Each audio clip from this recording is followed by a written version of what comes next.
Okay, you guys ready to get going? Okay. We're small enough to not need mics, but the mics are really going to help for the live stream and the recording for everybody who's not here. So I'm sorry that that feels a little formal.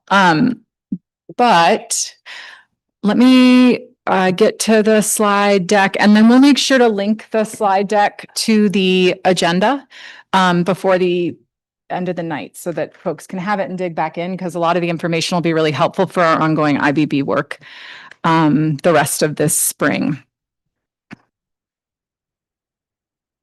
Okay, Jonathan, I think I got to have approval and then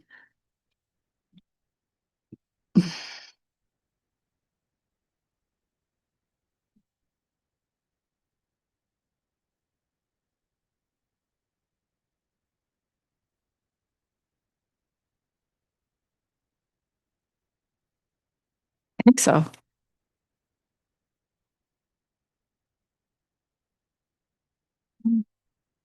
Yeah. Okay. I think we got it. What's that, Amy? Thank you, John. Sure. Okay.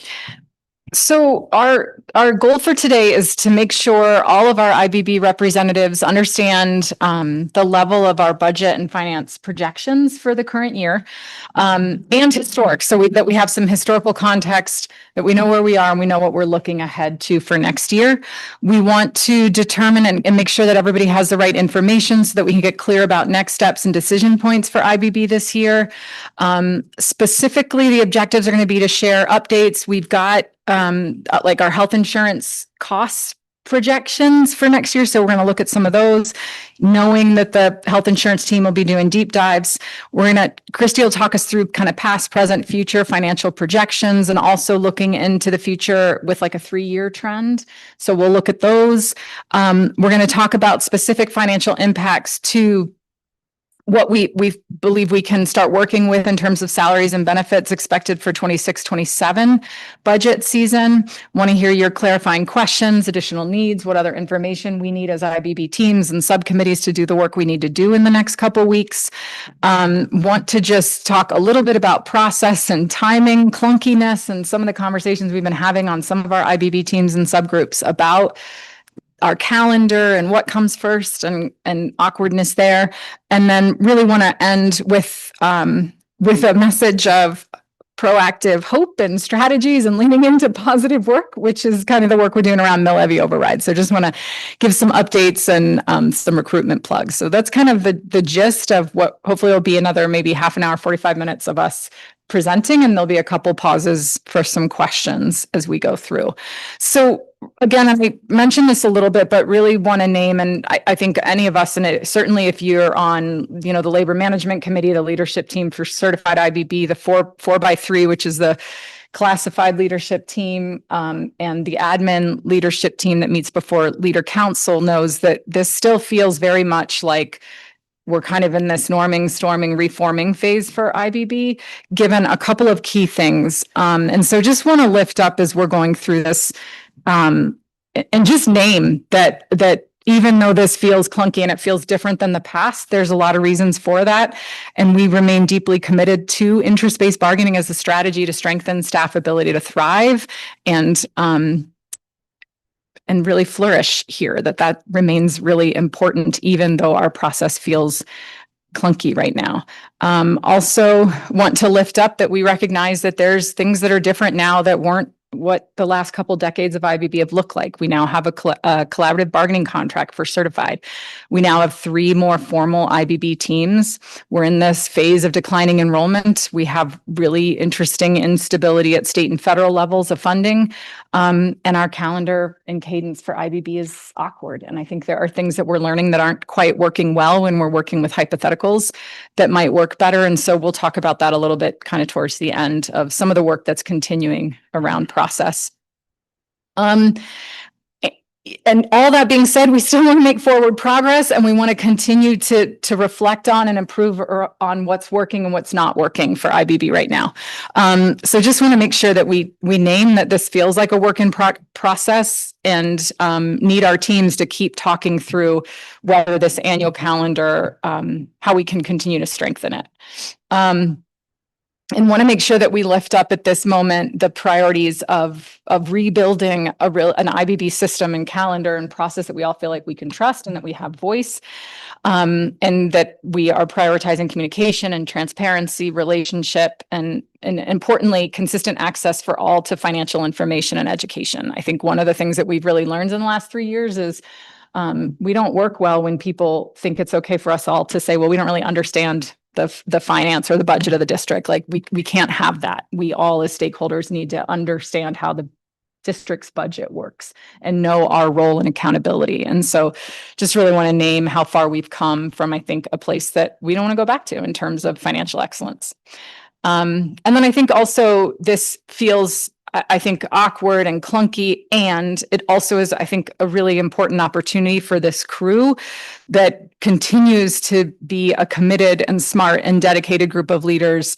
I think we have a really unique opportunity to rebuild our interest-based bargaining process through this work, and create a system that really works for employees, that we feel like we can trust and we know how to engage with it, and that ultimately will work for kids. Oh, yeah. Oh, sorry. Oh, that is smart. Oh, it's not really because it's coming through that way. It's not bad. Oh, sorry. Okay. Nah. Awesome. And thank you. My bad. And then we'll post it to the link, but thank you. Just wanted to, it felt really important to shake these back out again. We developed these in 24, 25, the priorities that we had that are aligned to our strategic plan. We want to bring these back to the board for IBB as we work through this budget, we work through the next couple of years. A lot of thought went into those. Sorry, I'm doing weird things. A lot of thought went into these and we want to just continue to uplift those and impact, and also priorities around process. Okay. Let's jump over to, I think, Amy, this is you, eh? And if you want to drive yourself. Okay, is this on? Okay. We did have a meeting with CEBT, was it last week, Christy? We got some information about our rates. They have been working with us to temper our expectations throughout this year. And we were warned that rate increases around 10% were considered good these days. Sounds like on average across the EBT groups, the average increase was in the teens. We are at 10.5% increase for existing plans. And we received information about what will be available for us in 26, 27. So at the top of this chart, you can see we currently have PPO 8, PPO 9, and HDHP 5. I have some estimates about how many people are enrolled in each program. The vast majority of employees are enrolled in the PPO 9, which costs $1,081 a month, and that is how much we provide towards benefits. For the same plans, which we could keep next year, on the right side of the table, you'll see the cost, and it does show a 10.5% increase. So the Health Insurance Committee is meeting next week on Thursday, and our task is to choose 3 plans that we will bring forward to the group, and we could stay the course, or we have some options of a PPO 10 plan with a $7,000 deductible, HDHP plans, high deductible plans with a higher deductible. So as the number that goes along with the plans increases, the amount that employees pay out of pocket, or the benefit actually decreases. So that's going to be some of our work next week.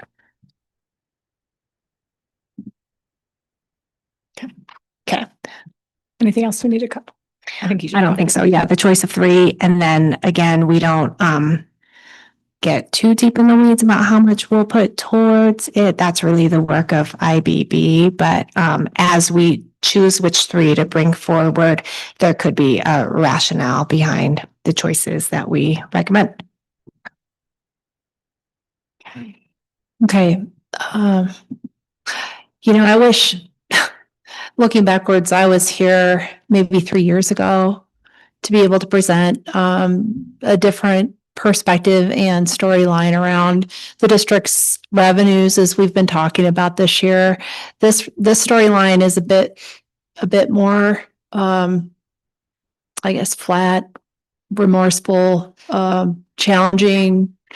But I guess the thing that I wanted to lift up a little bit with this is that we're all in this together. And I just want to make sure that as we go through this, we can just continue to talk about it with a lot of grace for one another, first of all, and the impacts. That's definitely my approach as I see the impacts to employees. I see the impacts to staff and workloads, all of these kind of things as we're declining in revenue and declining enrollment and trying to make sure that we continue to lift up what we need to do for the student learning experience and for our staff, the best of our ability to the best of our ability. That's what we're going to all work for.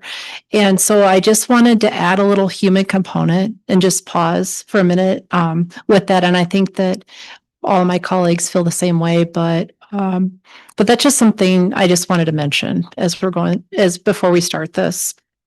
Just give yourselves grace as we're talking about this. Make sure that you're asking really great questions. There's not too many questions. I mean, I want everybody to understand the finances as well as I do by the time that this is done and feel like you have a very good understanding that you could even explain it to somebody else. So that's my hope as we get through this. Okay.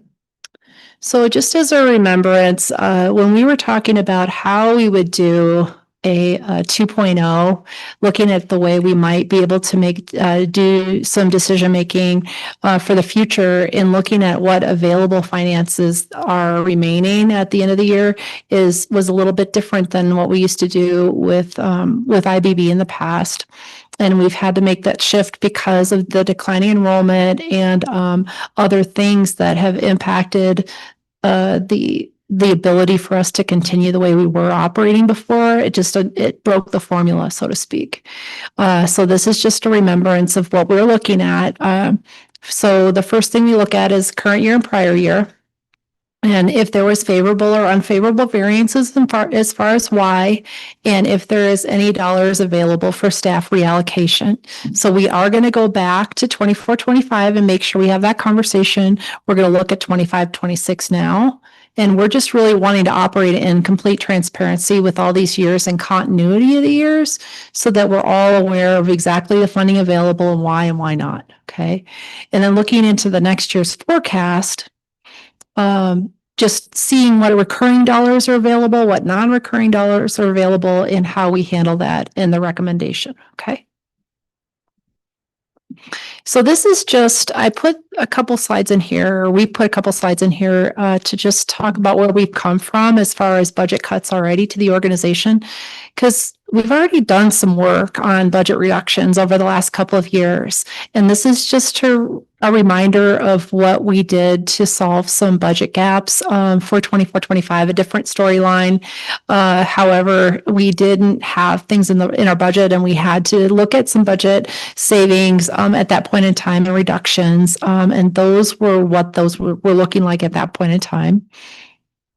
And that's exactly looking at what past strategies were used. I'm not going to go through those because we went through those last year, but that's just as a reminder. And then go to the next slide. And then, looking at the 24-25 audited actual results, I just really focus on the fund balance for the general fund, because that is whether or not we had revenues and expenditures plus or minus of where we thought our budget was going to land. And so we had a $1.3 million increase in fund balance. So because our budget was zero, that means that it was favorable to our budget by that $1.3 million. And so that $1.3 million was non-recurring dollars. The reasons why is the $800,000 for the self-insurance was favorable variance because of what we had implemented for the stop loss. And so thankfully, we were able to regain some of the dollars that we thought we were going to lose from the health insurance fund. And so that was good news, but it's not something that is going to continue. The $500,000, the reasons why I say that that is not recurring is because we've done a lot of budget cuts since then that take that to a one-time variance. Okay. So, but I mean, it's better news than being to the negative. So I'll say that at least we have some bit of good news here. So then just in transparency also, this is the same information that I provide to the board. When the audited results come out, I really focus on the fund balance with them also. So looking at the ending reserves, we're looking at $15.7 million. Our minimum fund balance per the policy of 10% plus 3% for Tabor is leaving at a 12 million minimum fund balance policy. So we have 3.66 million above our minimum currently. So that's where we're at as of the end of 24-25. And then I did the same thing here for 25-26, looking at where we were at with our original budget reductions for 25-26 as we were going through the IBB, because I think it really helps to see what those cumulative reductions are and the cumulative impact on the organization. And so this is just a reminder of what we solved for 25-26 also. And then that was at that time, what we were looking to do, and some of the storyline around that, those savings there. And you could go to the next slide and looking at where this left us. Cost of living, steps and lanes were preserved except for the exec team. The salary schedules were held for everybody. And there was system-wide cuts to staffing. We made some adjustments that's when we started making adjustments to the school allocation framework. Okay, is during that 25-26. And we continue to refine that as our reality is shifting.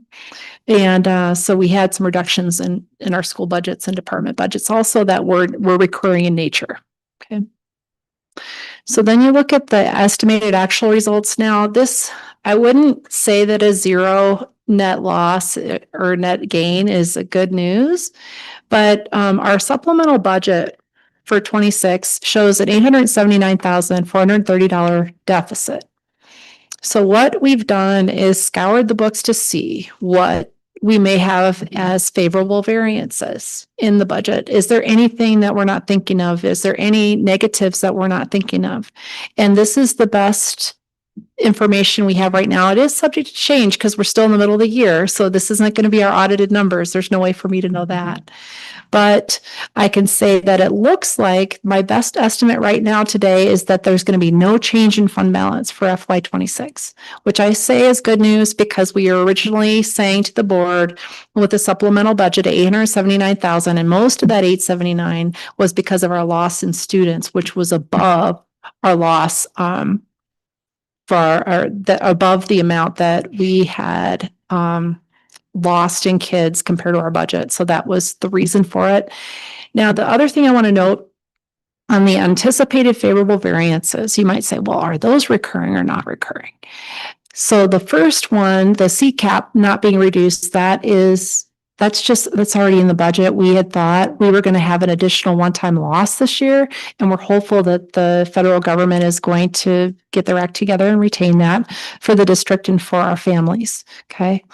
The second one is also a one-time variance because of utility savings because of a warm winter. We can't rely on a warm winter in the future and continue to budget that way. But it is something that we need to note. I just want to make sure that I'm calling these things out so that we don't have large variances to the best of my ability at the end of the year. Okay. And then everything else we looked at is roughly the remainder of it. And there's some factors that are playing into that. There's a little bit of a potential favorable variance in some non-salary dollars. But the most of it is an unfortunate reality that some people are not able to afford the insurance or taking other insurance options. And so then the district saves that money. And so then I'm calculating based upon the people that are not taking insurance compared to budget, how much that might be able to save us. That's not the way I want to see us get additional dollars, but that is a part of the reality. Just to note. And then the attrition, as far as salary attrition of positions, I'm not seeing a large variance there. I think everybody has done a really good job of hiring and retaining their positions for the vast majority of that part. So that's why I'm saying no change in fund balance right now. Okay.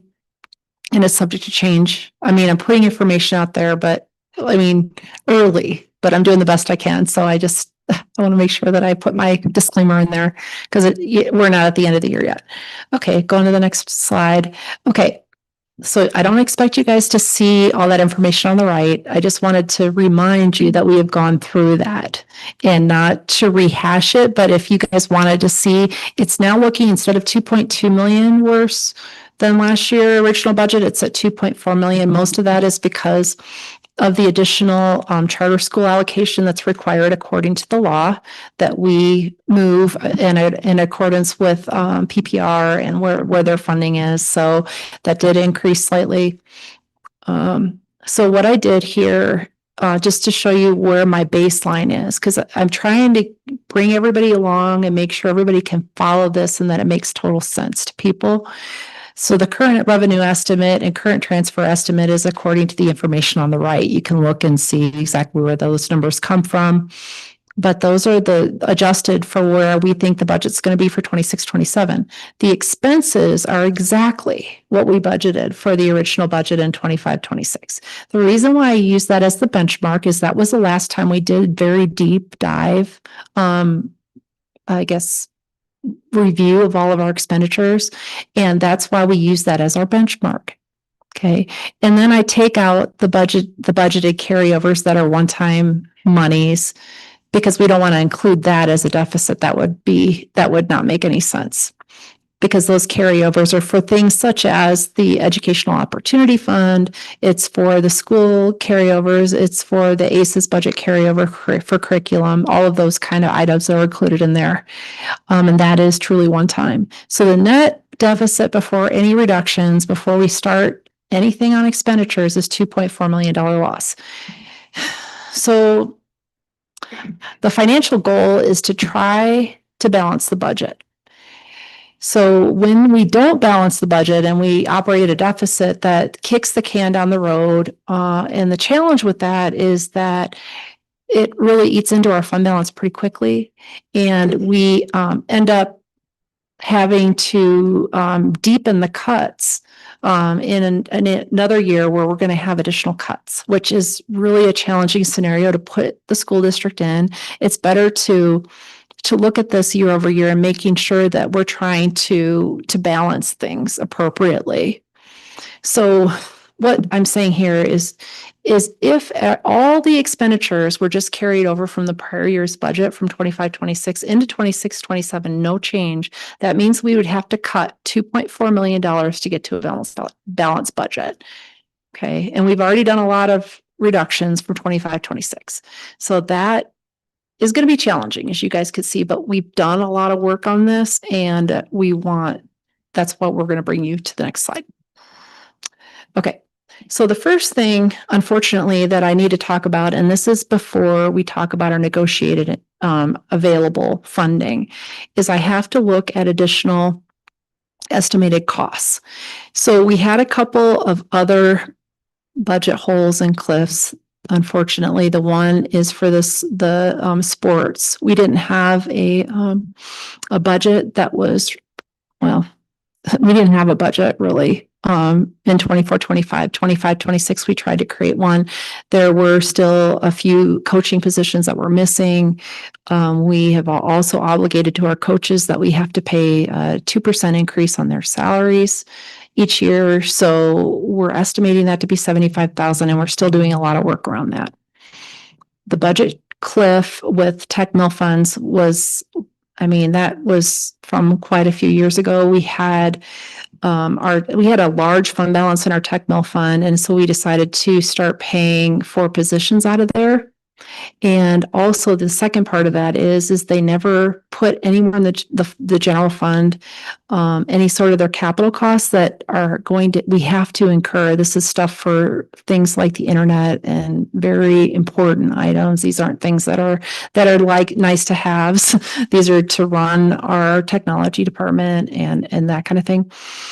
So it's created that hole.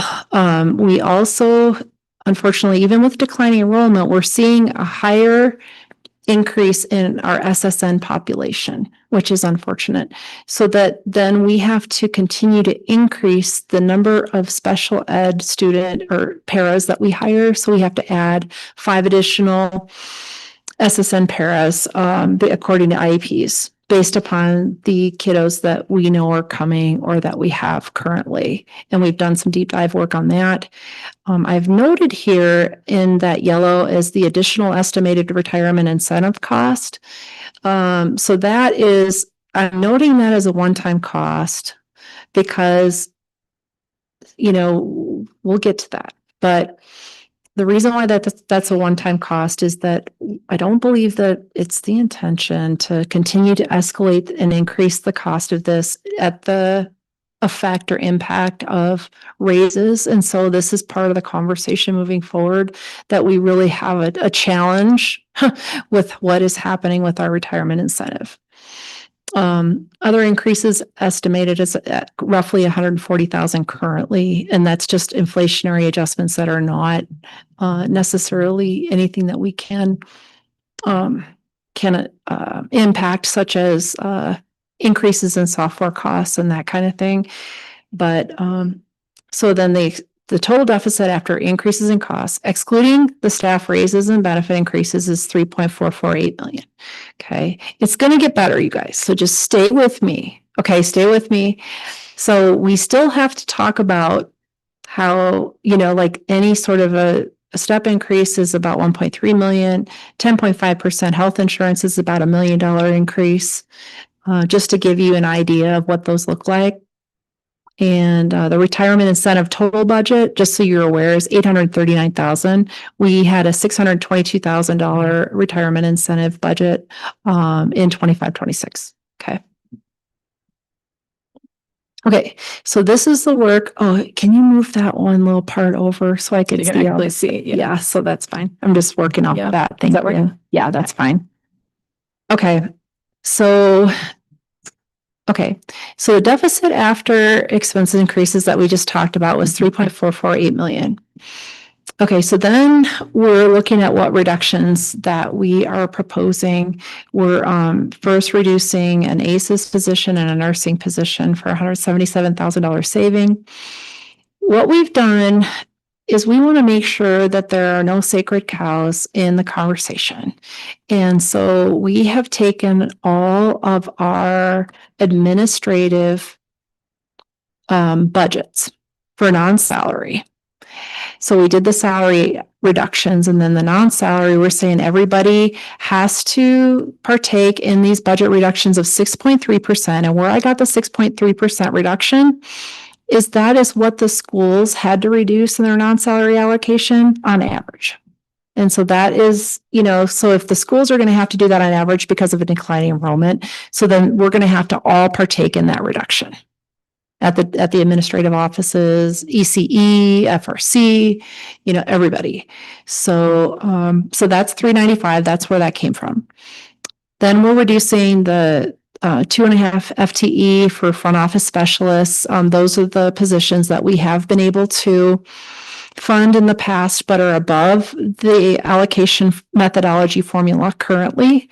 So that has been reduced. 13.2 net teachers to keep the student teacher ratio the same. 4.5 teacher ELD to keep the student teacher ratio of 29:1 the same. Preschool increasing tuition, which we're talking to the board about and having additional conversation there over this next board meeting, and then also the following board meeting of 300,000. That is a tough discussion, but we're looking at some of that. food service transfer. That is actually a really great reduction of 200,000 because of the work that that team is doing to make sure that all of the free and reduced lunch forms are getting in. They've been able to increase the federal dollars coming into that program. And so it's helping to offset some of those cost increases that we would have otherwise seen. So I'm real excited about that one. We are also having tough conversations in regards to BOCES and looking at Yampa Mountain High School and some reduction in the students, the number of students there that we've seen actually this year, and looking at what we're going to do in the future with that savings and trying to make it recurring. So we're trying to have some conversations to make that recurring dollar savings. Increasing estimated of employees not choosing health insurance. That's the 121,000. That was the number I was talking to you earlier. Some of the savings we were seeing this year, we're moving into next year also as recurring dollar savings. And then looking at the school non-salary savings, that's 6.3% of their budget. That's comes to that 61,000. And so then we actually have solved all the 3.448 million. Then we've gotten 165,000, but that doesn't leave anything for negotiation, which is untenable for everybody. So what we have talked about extensively is adding back that $1.7 million specific ownership tax. And so we're no longer at a worst case scenario, but we have something to talk about potentially. And it is a risk to do this. It's a risk, but it's also important for recruitment and retention and what we're trying to do for our staff. So it's all balance. And then we add a one-time savings for FRC, additional use of fund balance of 400,000. So the total available for negotiations for 26-27 is 2,265,000. Okay. Where we came from, this has taken a little while to get to. I feel better about the number than when I originally started. This is kind of a roller coaster for all of us.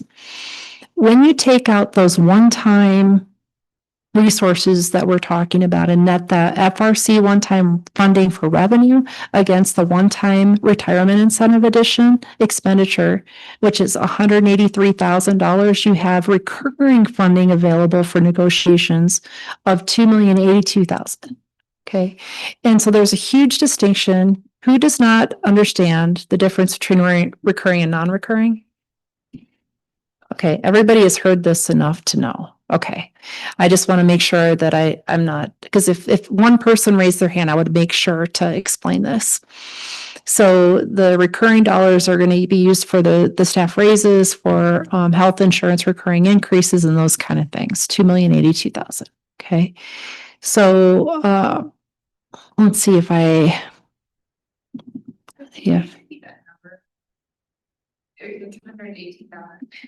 which one? That makes more sense. I was like 200,000 then. No, 2 million. Yeah. 2,082,000. Yeah. I said it pretty fast. Yeah. Thank you. Yeah, for sure. So, great. And it's the number on the bottom of that page. Okay.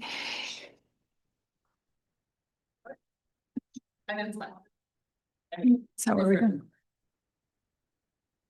Okay. So then when we start to look, because one of the things that we look at is what is the cumulative impact to the organization of all the reductions over the past couple of years, especially when you get in this recycle of we got to cut more, we got to cut more. What is this really impacting? Because everybody thinks there's always more to cut, and there's, it's like, and so what does it look like? And the cumulative reduction total for all of those that we've just discussed is 9.4 million. So it gets to be a big number that we have and a lot of work that we've done so far. Okay. So the other thing to look at is the storyline going to shift over 27, 28, 28, 29? What is that looking like? And so what I did is some back of napkin, very rough estimates of what our revenues and expenditures would look like running them out for a couple of years. And it is as the same story shows for the declining enrollment, is also shown for 27, 28 and 28, 29 in looking at that. If we do lose that specific ownership tax dollar for 27, 28, this is the risk of using this funding this year. If we lose that money, even in 27, 28, and that comes one-time funding, then we're looking at having to do reductions to the organization of $6 million for next year. And this includes estimated revenue reductions and expense increases. The things that are impacting us is increases, continual increases anticipated for health insurance. We don't see that slowing down or stopping. Needing to fund and, a step, something for people. Looking at also, of course, the specific ownership tax, the declining base of the declining base of the students, as well as our ghost students going away also. So that's where the impact it seems like it'll be greatest in 27, 28 from everything we know now. It could be 28, 29, but those 2 years combined are going to be kind of tough. They're going to be tough. Yeah, for sure.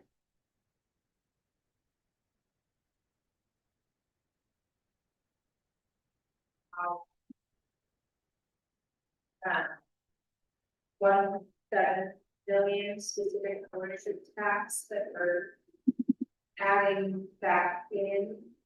That if you use that, you can make something all $6 million. That's great. Yeah.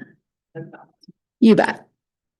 So if we do not lose the specific ownership tax, okay, it would be closer to a $4.3 million reduction for next year estimated. If we do lose that 1.7 million after all, and we've negotiated that away in 26, 27, that becomes a recurring cost. In 26, 27, that'll move into.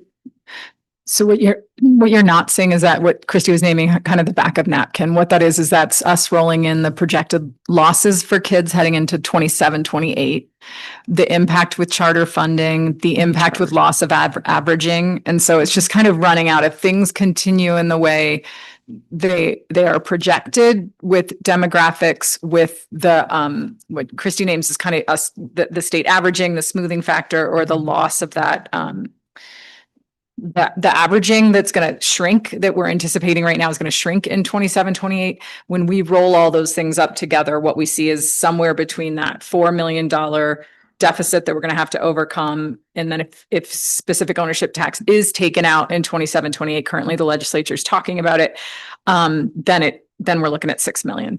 So you're not seeing all those calculations, Megan, but it's just kind of running out.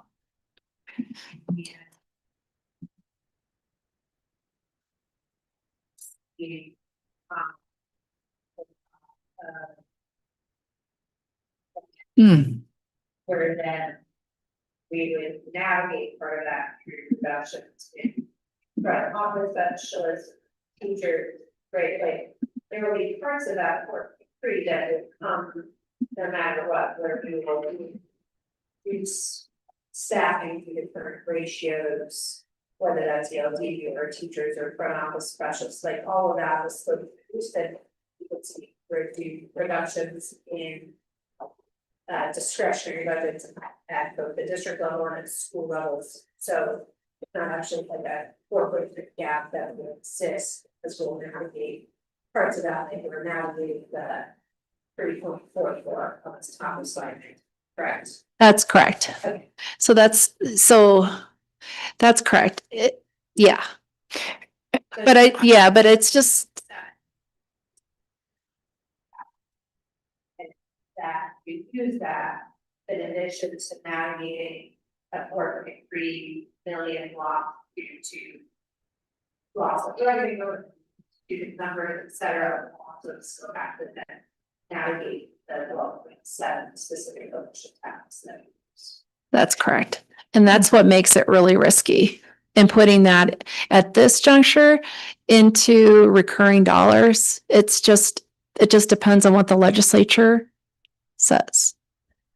And it also felt important for all of us in our roles as like advocates and the teams and committees that we're on, that we keep specific ownership tax at the top of mind, that we need to keep putting the pressure on, that like that cannot be calculated into the factor for 27, 28 or beyond. We can't be reducing our total program fund by that. Mhm. Okay, you can go to the next. Okay, so then summary of available funding. So this is just summarizing the what we've talked about. So the first 24-25 is looking at what we're doing is we're recommending to hold that 1.3 million because we're putting that whole 1.7 million that may be non-recurring out there as recurring dollars for right now. And then we have a little bit more time to be able to navigate that. So we're not looking at the potential of a huge cuts in 27, 28. So we were recommending to hold that until we know where the specific ownership tax is for the 27, 28 year. And we look more at our student enrollment and what happens. So we would recommend to revisit that in the fall potentially. So then 25, 26, we have no available additional funding as we've talked about.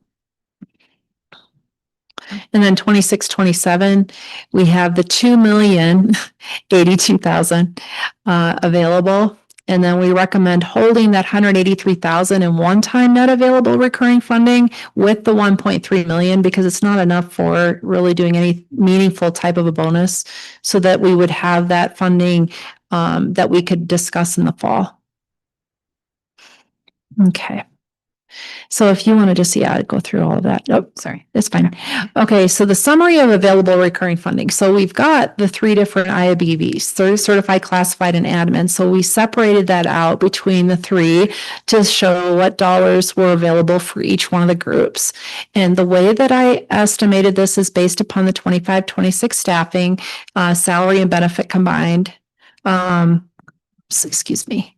And okay, so then based on 25, 26 staffing dollar salary and benefit combined based upon the original budget, okay?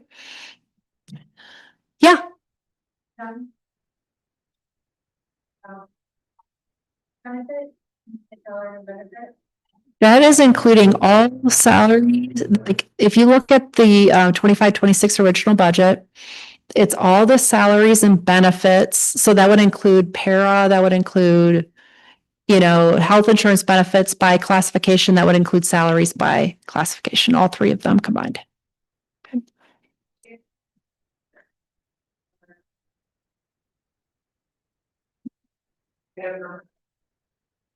Just for the meeting is that we're basing it in essence on what I hear, that it's based on percentages of overall salary and benefits that get broken up into those 3 categories.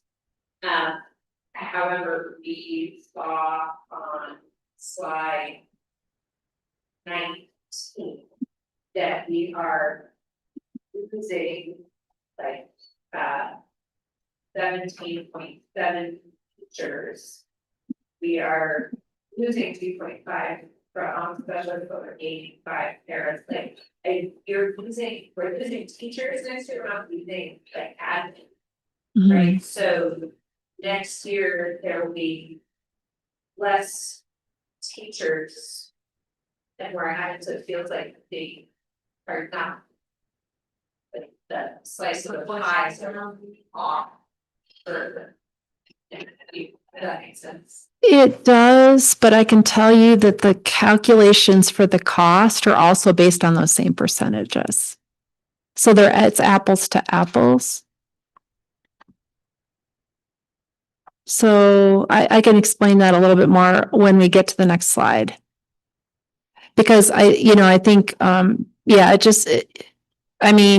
could do that additional work, but it's gonna come to I don't know. I think it's gonna, okay, so let's go through this just real quick, but it's a great question. It is a great question.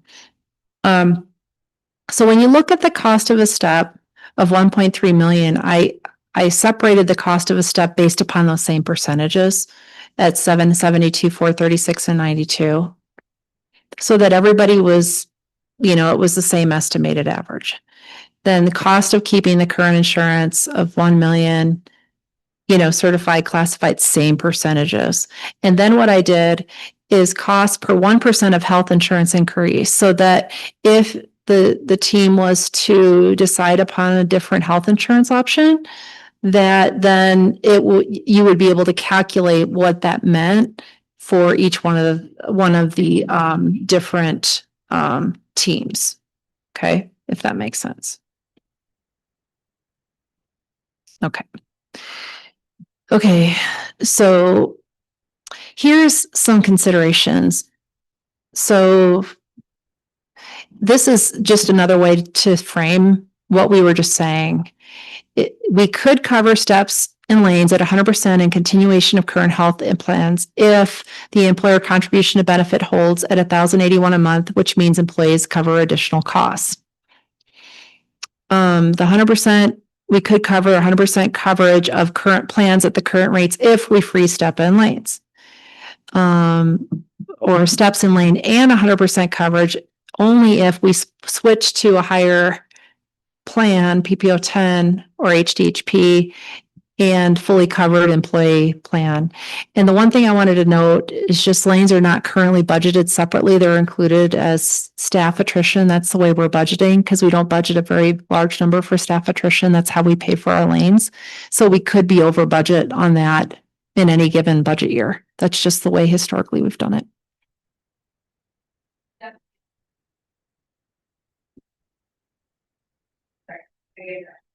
Definitely are separate from like adjusting the salary tables.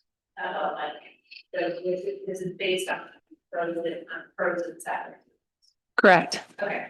And I mean, there's a lot of different other options that you could choose. Let's just say that everybody just decided that they didn't want an employer additional contribution for health insurance and they wanted to increase the salary schedules. That, I mean, everything, it's really up to you how you wanted to do this. These are just a couple of, like, just starting to think about it, because that's where that creativity is. The only thing that I'll note is that we have to be thoughtful, because everybody's going to need to agree on whether or not we have a health insurance increase as a group or not. And that's one of the really wonky and weird things about having 3 different IBBs. So. And that's just what it says. Okay, yeah. First one though, the one that says this amount could cover.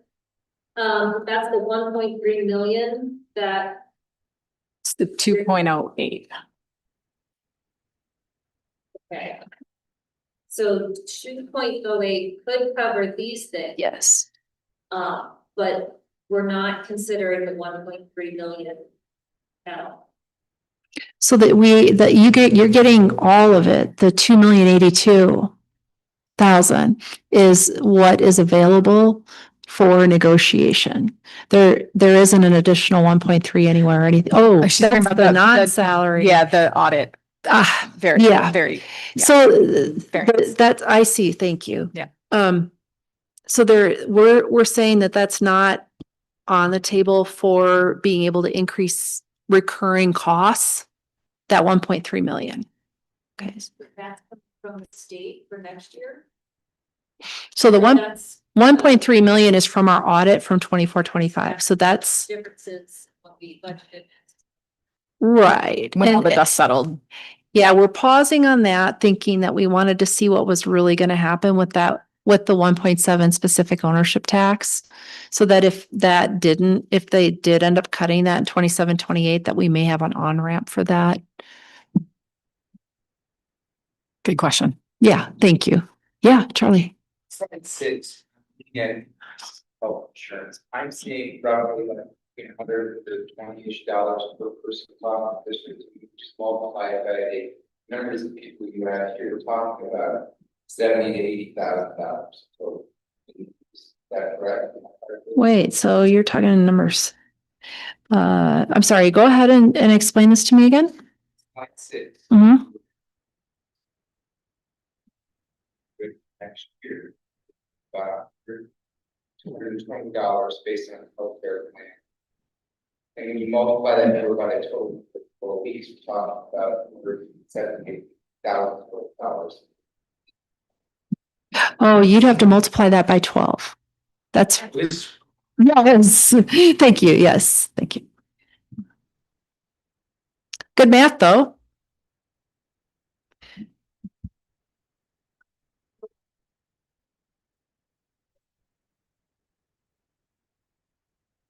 Yeah. Why? 22, my understanding is the total recurring funding available is 2,082,000, right? Correct. And so we're saying the cost of step, you do that for certified, classified and admin, 1.3 million. Mm-hmm. Correct. And so that then leaves $700,000 for us to navigate. The cost of For this stuff, just for certified, isn't it? Wait, the certified is 72. yeah, you're fine. It's 1.3 million. The cost for step district-wide. It's 1 million cost for health insurance district-wide, if we were going to keep our same insurance. But it would be 700,000 if we could take a lower plan. That's why we were saying that here's some trade-offs you could consider. Where numbers. Oh, sorry. 523. Those numbers Yeah. are a step. And keeping our current health insurance. Got that? No. So this is the available funding. This is how much is available. That's how much for you guys that you guys have available to do. No, Getting, based on proportion of staff salaries to total debt salaries. Yep.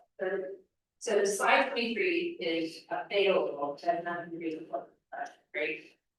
But that's correct. on slide 24, the total cost of doing a step for certified, classified, and admin is approximately $1.3 million. Mhm. Which then means that there's approximately $700,000 that can be used towards health insurance, That's correct. right? So then there would be a possibility of not necessarily doing nothing and like going, keeping, trying to keep all the other costs the same and going with that HP7 that's as close to what we currently have, but also maybe not going with the full 70 times, well, whatever we got there, right? Yeah, it's like $1 million, right? We can get $700,000 where we can try to do some of this, and that's the health insurance committee could figure it out. Yeah, and that's why I put that third on slide 24, the why I put that third option so that you guys could play about with cost per 1% of health insurance increase. So when you determine which option you want, let's just say it's a 7% or a 6% increase, you could see how much that would cost. For you, okay? Yeah. So the- And have that for insurance, so that gives the 3.3 million, we don't have 2.0. Yeah. And so then we just have to. Which is why that made it Mhm. Yeah, Right. no, those are good observations. Thank you for clarifying that. I think everybody else, that was probably helpful to bring everybody through that. Yeah, And it's like viewing, right?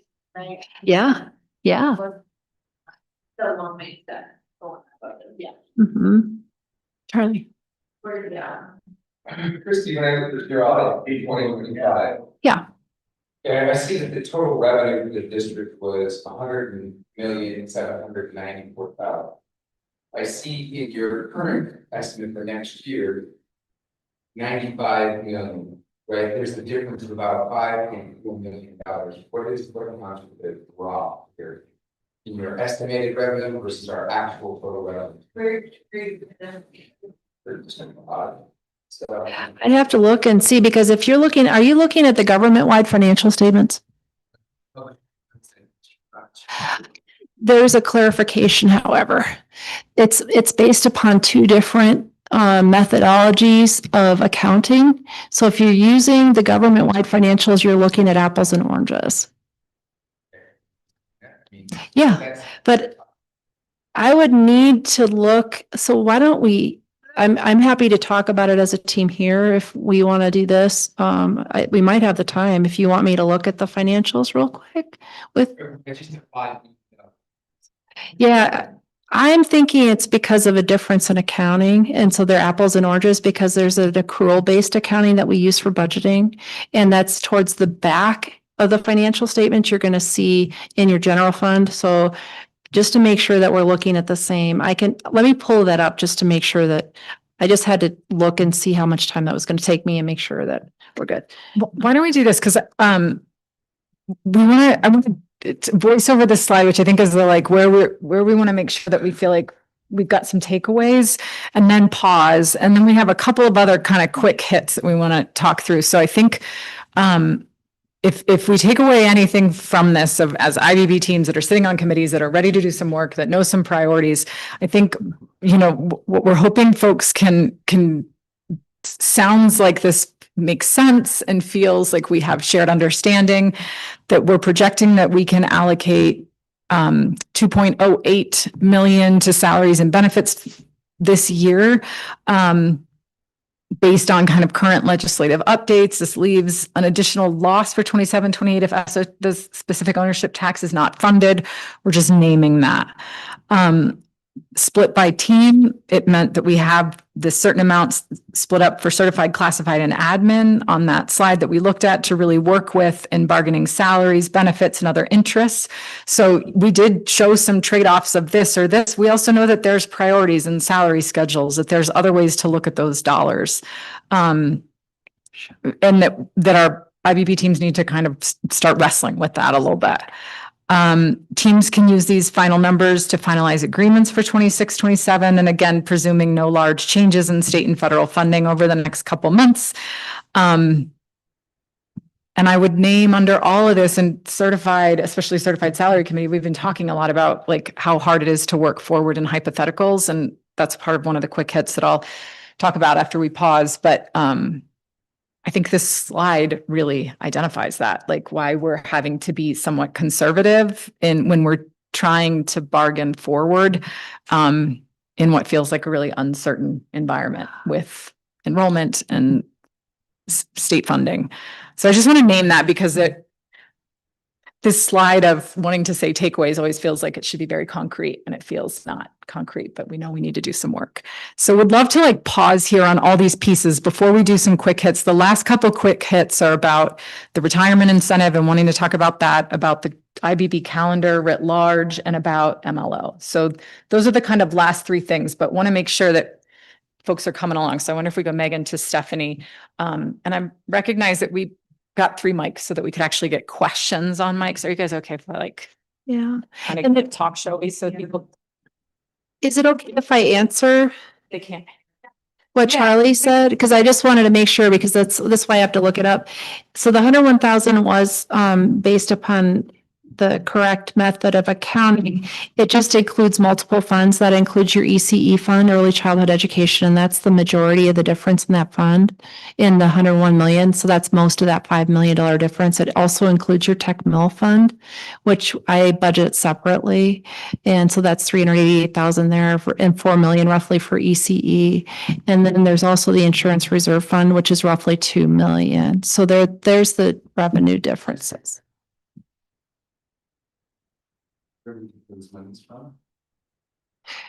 We get those from the general fund and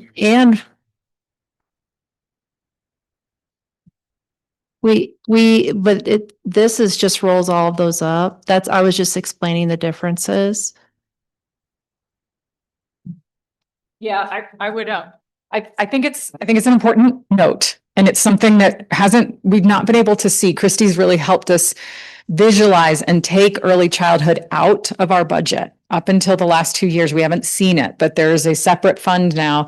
And what you see, the one slide that showed the revenue estimate that was really tiny shows there's this general fund transfer to early childhood that I think this year we're projecting 1.3 million is what we pull from K-12 to stand up preschool. Yes, is that?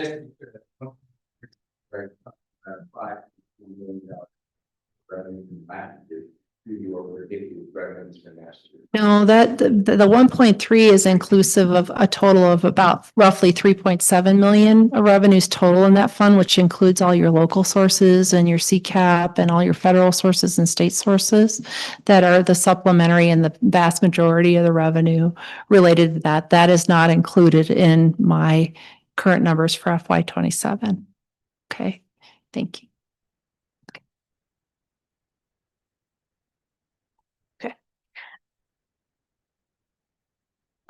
My question or comment was, I guess I feel like slide 23 is a little, I'm confused as to why we've broken things up necessarily between certified, classified, and admin. And I know that we have different IBB groups, but realistically, right, we're going to pick 3 health insurance that will be for everybody, right? We're going to pick different plans for different groups. And if we give a step for certified, we're giving a step for classified, we're going to give a step for admin, right? Like we're not going to do those things differently.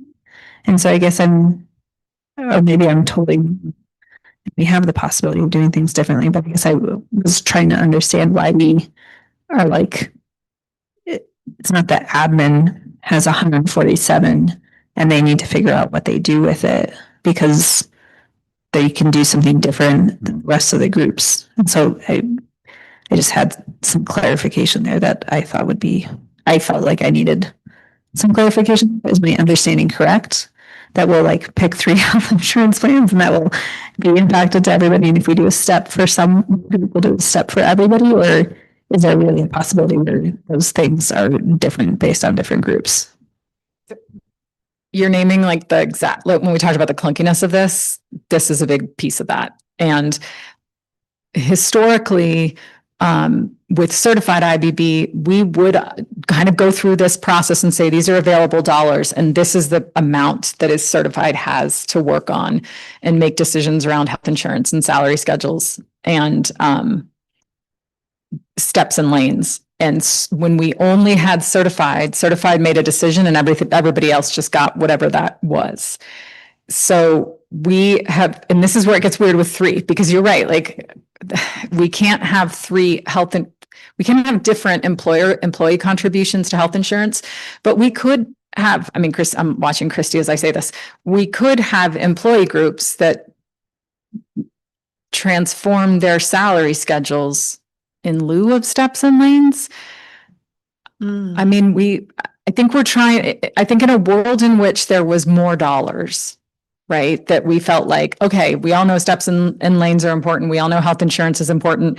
And there's additional dollars for salary schedules. We would want the individual teams to tackle that. We would want them to go in and say, as certified is saying, bottom right quartile is a priority for us right now. And so when we adjust a salary schedule, we want to be able to do that and know what we've got to work with.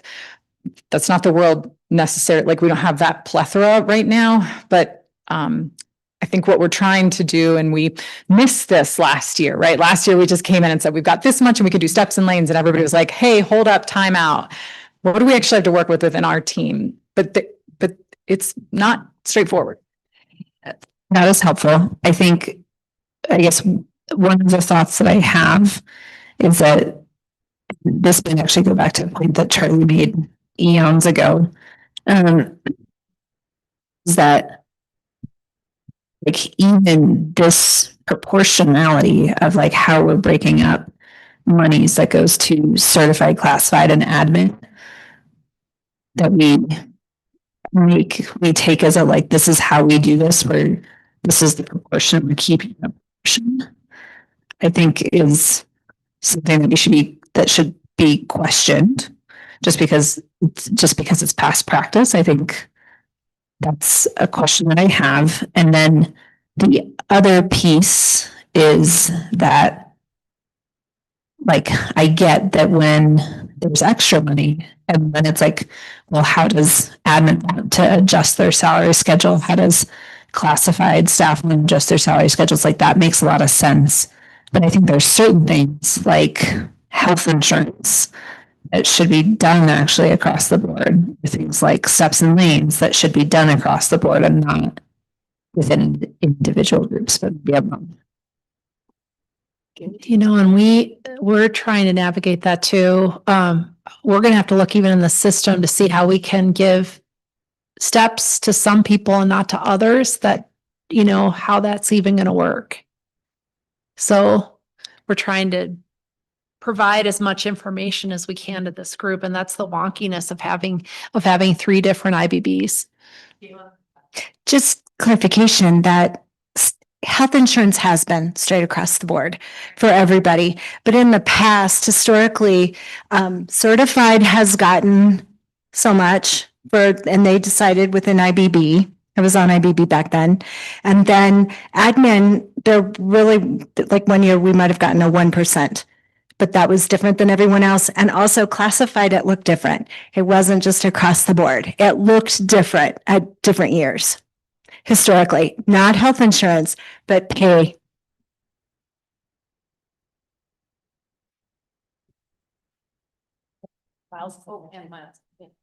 I guess just back on the key takeaways, I think something we just need to put in the room is at most, it looks like we're getting about a 1.8, whether it's the raise or 1 as the benefit. So at this moment in time, we're telling our employee groups you're taking a pay loss for next year. And that needs to be a key takeaway because they're estimating at the state that the cost of living is 2.3. We're sitting at 1.8. We didn't make cost of living last year. So again, we're just taking more and more out of the pockets of our employee groups.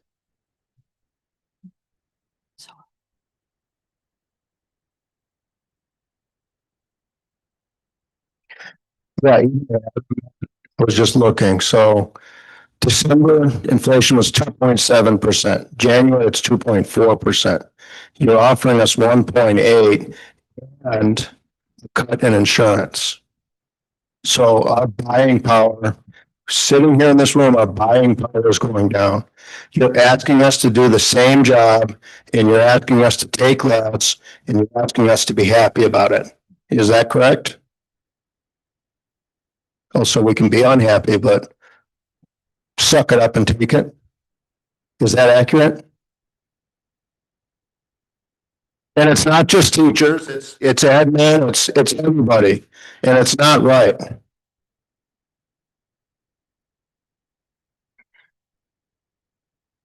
Yeah, it kind of brings my question, which is last year, despite the budget being based on higher enrollment, right?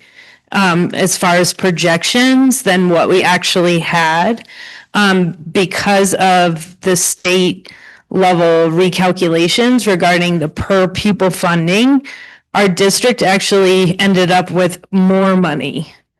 And so I'm just curious, in this year's proposed budget, in these plans, we're gonna like reflect that kind of potential difference that might happen this coming year, since last year it already did.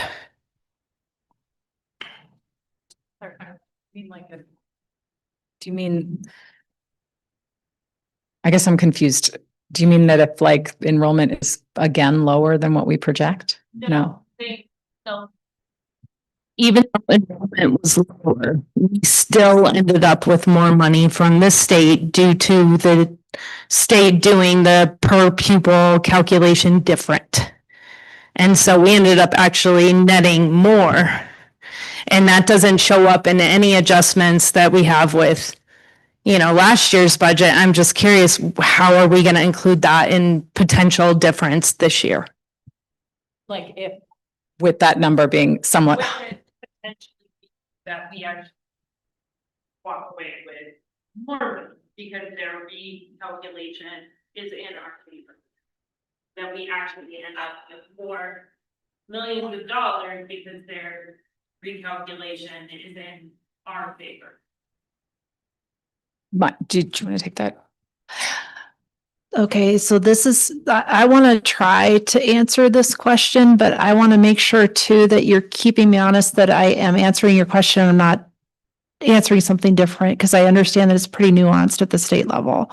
So I understand that with 25-26, that we received additional funding compared to what we were anticipated per student. Is that what you were saying? Is that right? Yeah. Okay.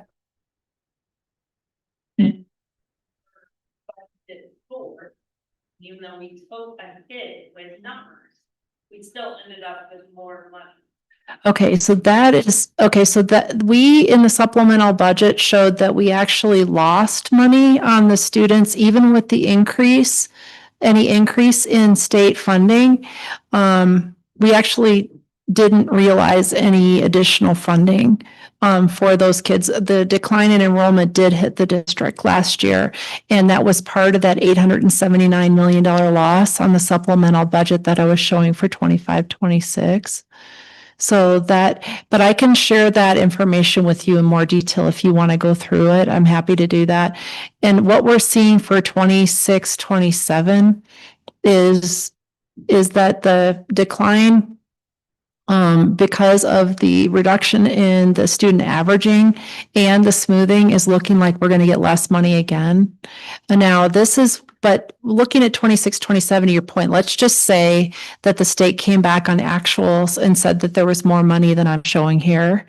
That was part of what Anna's was explaining with the wonkiness of like planning now and the best information we have versus looking at this again in the fall if there is additional funding available to be able to renegotiate at that point in time. So we would go. So to clarify, if we ended up with a difference in numbers, then we'd go back and renegotiate, is what I hear you saying. That's one of the things that we were discussing because we don't want to, we're not wanting to hold any funding out that comes back because that part about the human part of this conversation is what Miles said is absolutely right. I mean, it sucks. And we want to give as much as we can back to the teachers and to the staff in this moment as possible. So, I mean, I'm very open to that. I think one thing that might be helpful, if I just try to do it as fast as I could, but if $772,000 is approximately a 1.8% increase for certified, at least that's how I'm reading that, then the a percentage is in essence $429,000, right? So then if you take the number 1.237 million from slide 23 and divide that by 429, you actually get a 2.96 or 2.97% potential increase, right? Like if all of the money went towards salaries for certified and nothing went towards health insurance, that could look like a step and a small adjustment in the salary schedule. And yes, there's health insurance, but that's I guess this is what you guys were saying, that this is a decision that like we get to try and make kind of together. And so I'm not on the health insurance committee, but maybe it behooves us to have an option that is the worst of the options, that is the least amount of money, so that teams can actually have that conversation of like, if people want to pay for additional, like better health insurance, they have that choice, but then we're getting as close as we can to like a 3% increase, right? I said 2.97. People could potentially just slight like adjustments in the salary schedule and stuff could get potentially close to a 3% increase in pay and be closer to inflation numbers. Is that correct? And I'd have to, I mean, yeah, in big numbers. You know, one other thing I wanted to note is, looking at the state increase in funding per student is that we were looking at to see if we, just to see as an estimate, if we were cutting enough, if we, I guess with looking at the charter reductions and all of these other things and what we were providing, for these numbers was large enough based upon what, it would have been if we would have given that full amount, and then adjusted things by the decline in enrollment. And we were seeing that we were cutting more and than what that would have provided to this team, given the declining enrollment. And here's part of the reason why that is the scenario is that there's three things that are coming to play right now. When we were increasing enrollment, we had a lot of things that were going to our favor. We were we were just passing money through the charters, but we didn't really have any impact to our budget. We also had this state averaging that was every 5-year averaging, so that we didn't have that hitting our budget. And then also we didn't have this declining enrollment, and now we've got all three of them hitting the budget at the same time. And so we have this huge storyline impact to our bottom line, which is what we're feeling right now. And so I just wanted to note that too. I was just curious, and this is kind of a process question, because I know a lot of us are in the health insurance subcommittee too. I feel like we talked that we were not going to be an entity to make said decision as a health insurance group on recommendations for how much the district would contribute, correct? I think that's right, Alicia. We are going to be tasked with choosing the 3 plans that will go forward to all of the groups. And there is an opportunity, I think, to add a rationale about why we chose, if we're going to pick the least expensive plan, if there's a reason why that can go forward to the teams. But really our job is to pick the 3 plans. But not which one will be fully covered or partially covered or covered. Just Okay. the plans. Just Yep, the plan. You're right. Okay. I just wanted to clarify because we're all here together for this conversation, so.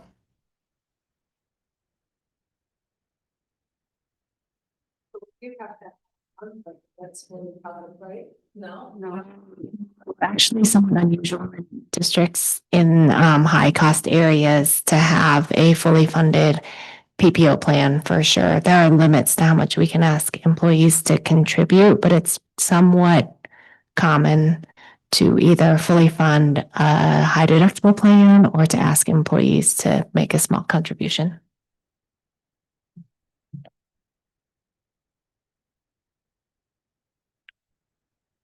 First, I want to say, cut insurance, that's not, well, we'll get more in the pocketbook because people are gonna have to pay a lot more for healthcare.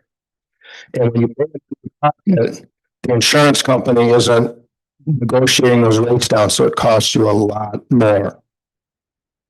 So we, as a district, should not be saying, well, we'll give you a raise, but we're gonna cut your insurance. And I'll tell you this, it doesn't feel good when you walk in and you say, this is what we budgeted for, and this is all the money you got left. So, and then certified, classified, you guys fight for it. And we're gonna be seeing people speaking up and fighting over the scraps in here. So all I'm gonna say is you guys should not be surprised over the next month if we tell you that's not good enough. You have to find more money. Because I feel like from my perspective, that's where I'm at. Insurance companies Insurance companies negotiate with hospitals and healthcare providers, and they get lower rates than you would get if you walked in with no insurance. So just throwing out numbers that. Yeah, or if you're, so if that high deductible emergency plan, insurance companies don't have an incentive to bargain for you. So we're going to pay 2 or 3 times as much for the same procedures. And that's well documented all over the place. I don't know, because they're YouTube on that, they can hit mute because it's that. Does back feeding?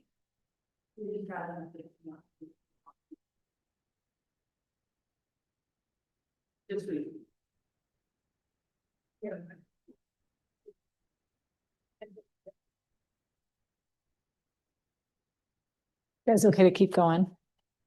We have a couple more quick hits. Yeah. Is there anything else on this? The only thing, last year we did have the data. We did have data in the Health Insurance Committee last year with the data that all 3 groups did not want the HDHP. They wanted a PPO. Because the HDHP, you pay everything out of pocket.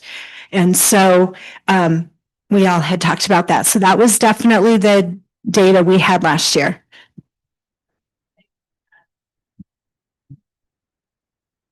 We also saw with Aspen's numbers with CEBT that by switching to that plan for a majority or for the district funded, that they took a really big hit with insurance because people had a benefit of going all in.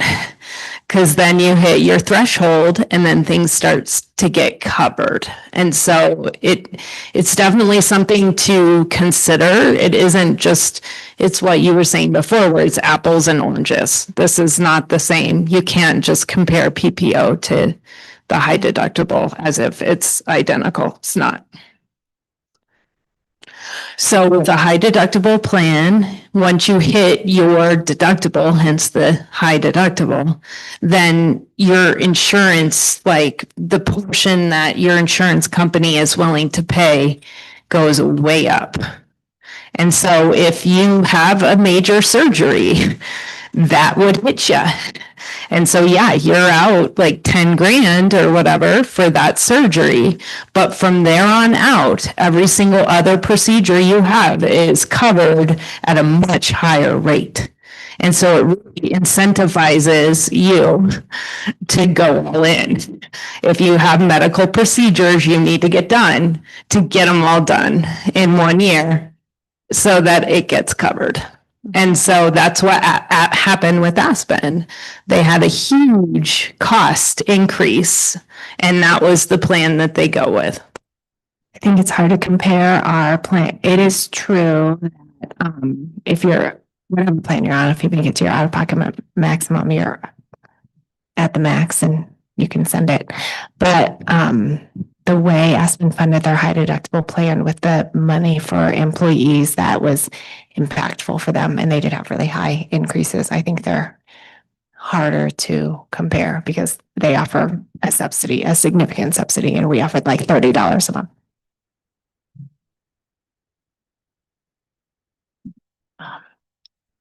Is everybody okay if we jump to a couple quick hits on process and next steps? Is it okay? Okay. Okay, sorry, just trying to get these Back going. on. Okay. Yeah. Okay. So a couple, Christy's gonna talk through this with you. Yeah, I got it. Yeah. Okay. Oh, so the retirement incentive, just another look at that.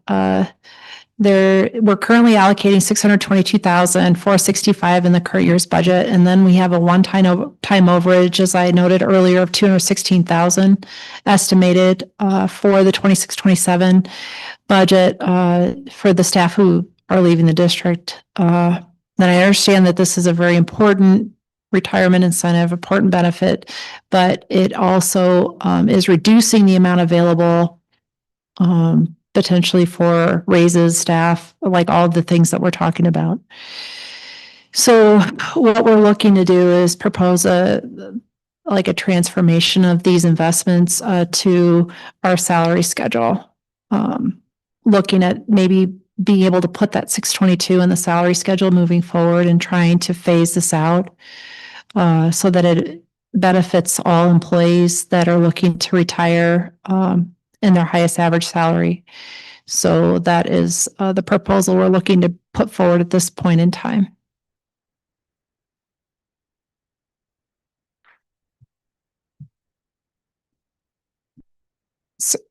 So I think just, again, these are quick hits. Wanted to really bring those numbers to the table in these conversations as we're talking about where are we spending money, and weighing cost benefits and current investments. There's a we know that there's been some opportunities for input. And we've put together kind of a proposal on this. Amy, is there anything else that we want to touch base on this?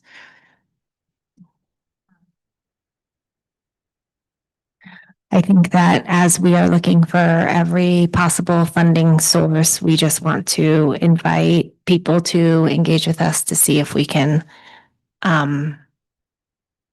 solicit input about how to manage this program and a potential transition. Okay, another quick hit. One of the things that's come up in certified IBB, certainly the salary committee, is concerns about bargaining forward in working with hypotheticals. And so one idea has been to return to bargaining backwards with real dollars, real student enrollment numbers, allocated retroactively in the forms of one-time bonuses, in the forms of kind of real-time changing salary schedules.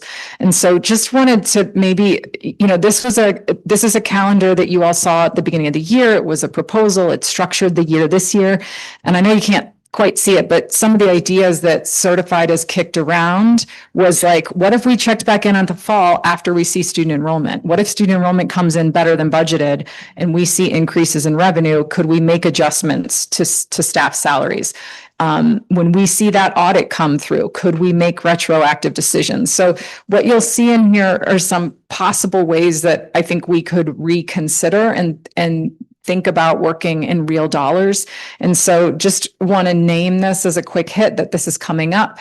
And we would like to continue to have those conversations with 4x3 LMC to really talk about the IBB calendar and how we can refine it to work with actual, not conservative or hypothetical dollars. So I just wanted to put that out there as kind of some of the work that's still going. And then the last piece, I think to the point, and you heard Christine name this as we start to look ahead, is that it really feels like this small window of opportunity that is open for us for an MLO is something that we really need to be strategic and seize. That, in recognizing that in our strategic plan, ensuring that we have a thriving team is one of the top 5 priorities that we've named because of the impacts that we know that recruiting and retaining and supporting high quality teachers has on student achievement. And so, as you all know, that the probably one of the biggest challenges we face right now as a district and is the recruitment, retention, and support of high quality teachers is really around a livable wage. That's what we've been talking about, our interest in really making sure that all our staff have wages that can support them. We're naming here staff have gone without an increase to the salary schedule for 2 years with we don't really see at this point changes to salary schedules possible without a mill levy because of declining enrollment, because of all these budget pressures that we've been talking through. Staff with families, many of you know this, are seeing a lower paycheck because of the dramatic increases in health insurance. So we've not been able to cover for families. And this is to your point, Miles, that staff are and have been doing more with less due to declining enrollment and budget cuts. And our salaries are not keeping up with inflation, which means that even if we were able to pull off, a 1.8, that doesn't keep up. It's not keeping up. And so this is part of the rationale that the Mill Levy Exploratory Committee is starting to build around the research in this. And really, I think the summary of that team is that if we can't recruit, retain, and support high quality staff, if we cannot get to these livable wages, we're going to be unable to eliminate the achievement gap facing our kids, which we know is important to the board, important to our community. And we see this as an essential lever and the highest priority for this mill levy override opportunity. We know that staff support of an MLO and its focus on staff salaries, recruitment, and retention efforts is going to be essential to its success. And so just want to name a couple of upcoming things with the MLO as we start this work is we definitely want to engage with representation. We have one person from certified, classified, and admin right now on that exploratory committee. We would love more. So if folks are interested in jumping on board and being part of that work, please reach out to me, reach out to Charlie, reach out to Amy. If you'd be up to jumping in on those meetings. Thus far, they've been mostly like virtual. Somehow Thursdays at 4 has been pretty good for us. But we could use some more staff on that as we start to build energy around this. In March, we're going to start kind of St. Patrick's Day week, but not St. Patrick's Day. We'll be doing a bit of a road show. We'll have a more jazzy slide deck. We'll be in every community. We'll record it to start educating our community on the why and the talking points around this. We really are going to need to have our IBB teams. I think this gets back to some of your questions earlier, Megan. We are anticipating that this would be if the ballot language is approved by the board in the current direction that the exploratory committee is directing it. And if that ballot passes in November, we anticipate that this would be able to potentially change salary schedules. We need to start mocking that up. So we do need our IBB salary teams to start mocking up salary schedules for an MLO so that we can, if it passes, start moving and not dink around once that happens with where that money goes. So there's going to be some work May through August, probably through exploratory committee, through IBB salary teams to figure out what those salary schedules would look like. And then we'll work on that proposal to the board for approval. And then, as many of you know who've lived through this before, then there starts a grassroots independent campaign that has to happen outside of our work and emails as professionals in the district. And our role as district employees is simply to educate our community about that if it becomes a ballot initiative, but not to advocate for it in our professional capacity. For sure. Yep. So that's coming up. Wanted to just quick hit there.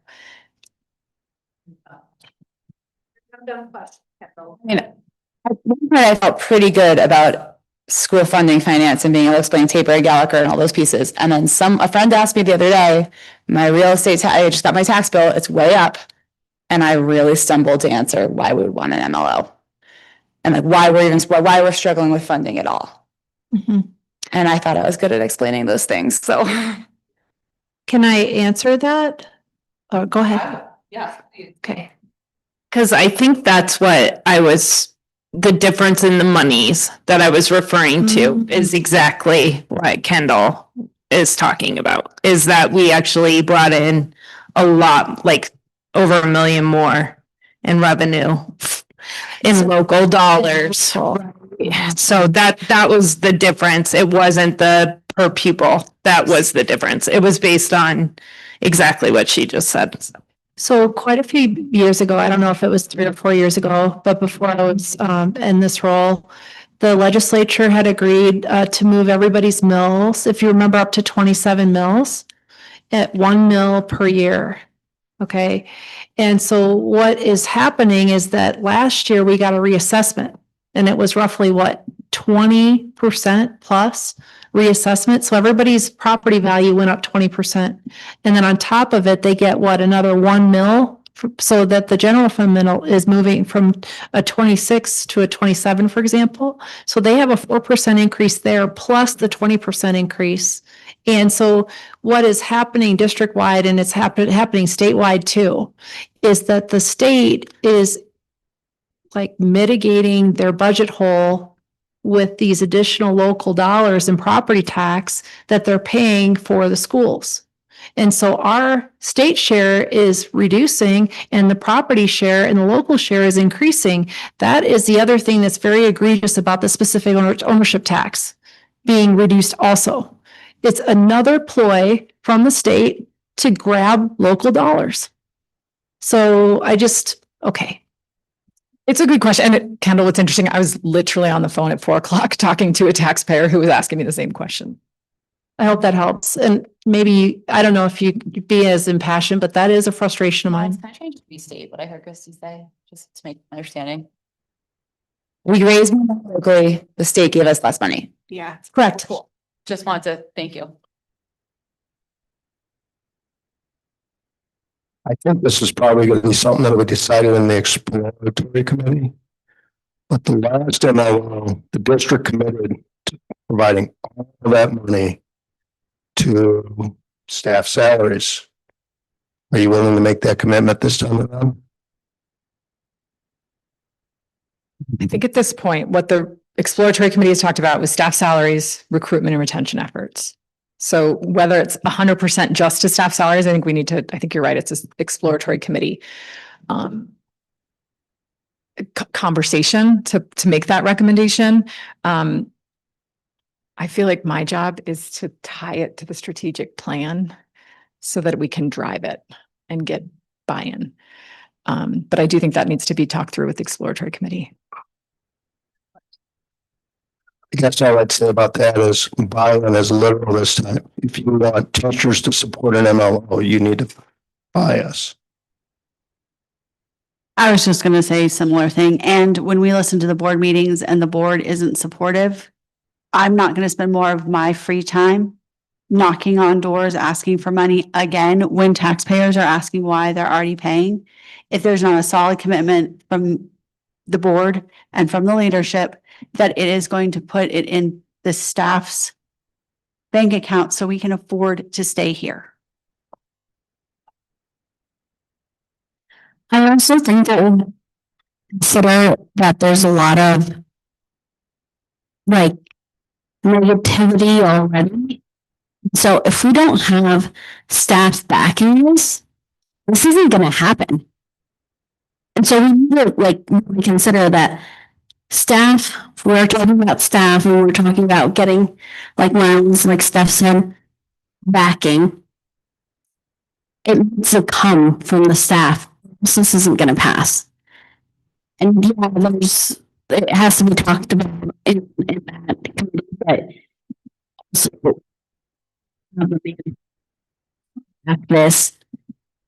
this isn't addressed. Yeah, before we run out of time.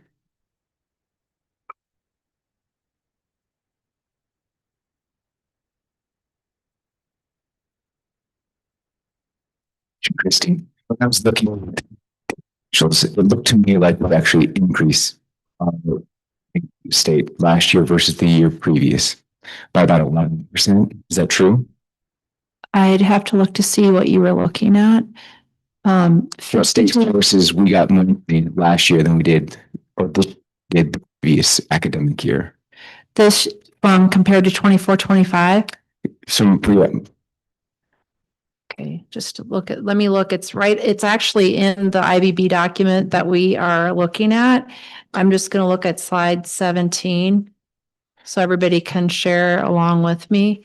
Let's see here, I'm gonna just zoom it so that I can see what that looks like. But, okay. So when we look at, the total program funding, if you look at the dollars for property taxes in the budget is 57,040,000 versus in the original budget. Let's see here. Shoot. This is going from 25-26. I'm going to have to go back 1 year. Sorry. Let me look. Is that but in this document, the equalization number, well, I'm going to have to check on that, but it is but from between 24-25 and 25-26. Yeah, let me check on that for you and I'll make sure to get back to you. It's just when we look at the holistic revenues our district has, it's gone up every single year except for the year after COVID, because we had a precipitous drop in that particular year. Because of some factors we're talking about here, increases in bills, increases in property valuations, right? And last year, it looked like our overall budget, the one that is available to us on your, it was about $100 million. And when we look at the teacher percentage of that money, especially the direct instruction percentage of that money, it's been declining ever since 2020. In 2020, classroom teachers accounted for about 65% of that budget. This past year, this academic year, we're about 61% of that budget, which kind of equals a difference of about $3.3 million that we're directing towards people who are in the classroom, right? And we redirected those funds to different places, right? To classroom supports, mainly. Like last year, and I was talking about this earlier, it looked too early when I was looking at your budget, but we had about a 2.4-ish million increase in instructional supports. So these are new positions that have been created in the last couple of years to support what is going on in the classroom. So we'll see a decrease in the amount of money we're spending towards teaching in classrooms, and an increase in money that we're spending on people who are ostensibly supporting those people in the classroom. And to me, what's galling is that $3.3 million, especially when we're looking at some of these options here, right, is a pretty disillusioning and alienating number to kind of consider for the people who, like, let's be candid, we're going to walk off of our jobs. There is no school district. Thank you. You know, Charlie, what I would like to do is I'd really like to get into the numbers that you're providing. And I just want to make sure that I can follow along with your numbers and make sure that, you know, everything's accurate. Because I mean, and that we're talking on apples to apples, and I'm happy to talk and review that with you. Thank you.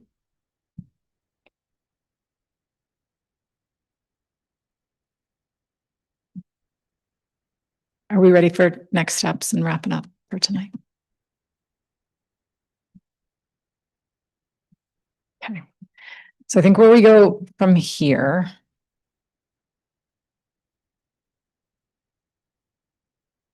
There's a couple of things coming up. The IBB leadership teams continue monthly meetings and have those throughout the rest of this year. March 4th, admin IBB leadership teams got a deep dive. March 5th is the Health Insurance Collaborative Solutions teams meeting to really work on those plans and ideas. In the meantime, from now until March 17th, classified IBB teams are going to be working in their subcommittees as they gear up for their final day, March 17th. Certified doing the same thing, gearing up for March 24th. And we remember final day being really, you know, our target was to try before spring break to have final agreements around health insurance plans, employer-employee contributions, and any shifts to salary schedules for 26, 27, so that we can bake those in the budgets. And then, of course, still have the IBB leadership teams continuing work in monthly meetings through April, May in the year. Sound right in terms of process?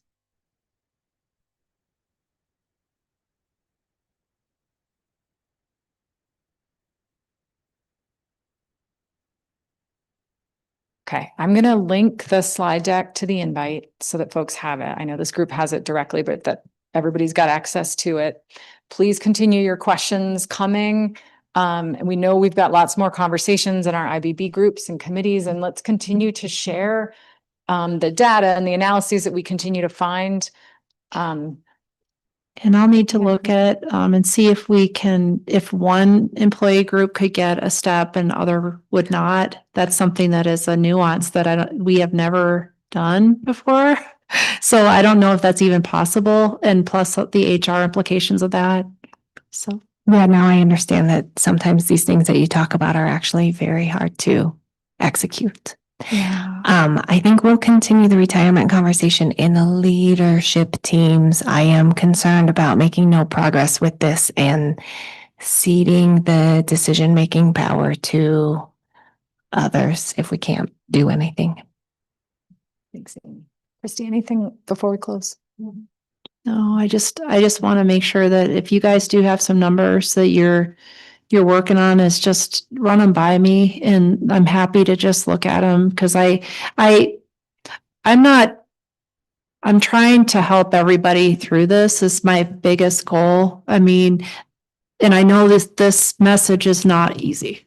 So I want to make sure that everybody has the right information and that we're moving together as much as possible, but I know that the message is hard. So I also acknowledge that. So thank you. Thanks, Christy. Thank you all for hanging in here and asking great questions and staying in the work. This is really hard, and we're going to get the best solutions and find our best way through if we do it together. And so I'm just grateful for folks pushing and leaning in, stepping back and leaning in again. And just the grace that you extend to each other and to this work. So thank you. We'll keep going.